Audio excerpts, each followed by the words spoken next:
Child is born, the child has two needs. The first need is for attachment. And attachment is contact, connection, love. Without that, the human child does not survive. Even an avian child doesn't survive. The baby bird has to have an attachment with the parents. The parents have to be attached to the baby. Otherwise, the infant simply does not survive.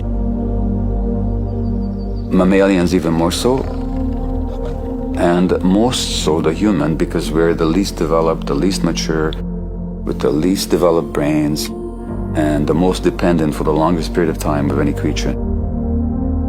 So our attachment needs are enormous,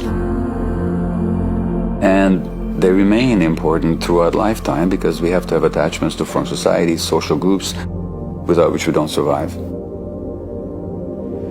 So attachment is a huge need. We have to connect, belong, be loved by, and love. That's just a basic human need. But we have another need as well, which is for authenticity. The authenticity is the capacity to know what we feel, to be in touch with our bodies, and to be able to express who we are and manifest who we are in our activities and in our relationships.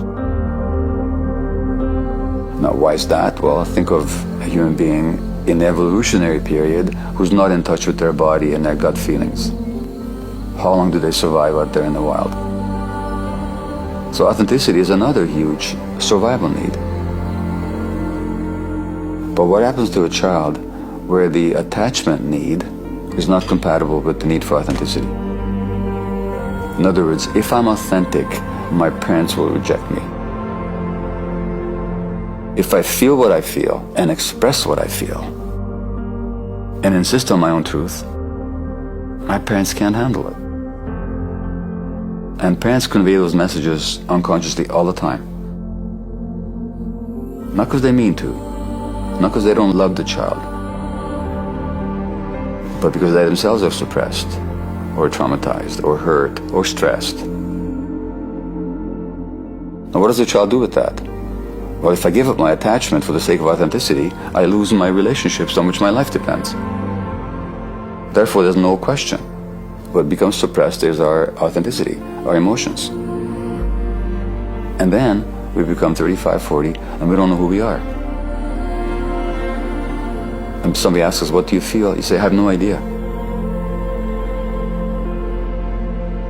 And how many times we've all had the experience of having an inkling of a strong gut feeling, but we're ignoring it. We're ignoring it and we get into trouble. Well, that tells us what happened. What happened was that at some point we found out it was too costly for our attachment relationships to be in touch with our gut feelings. So then it becomes not our first nature, but our second nature to lose touch with ourselves and to suppress our gut feelings. And then we pay the cost later on in the form of addiction, mental illness, or any range of physical illnesses. But it all began with this tragic conflict that children should never be confronted with, but are all the time, between authenticity on the one hand and attachment on the other.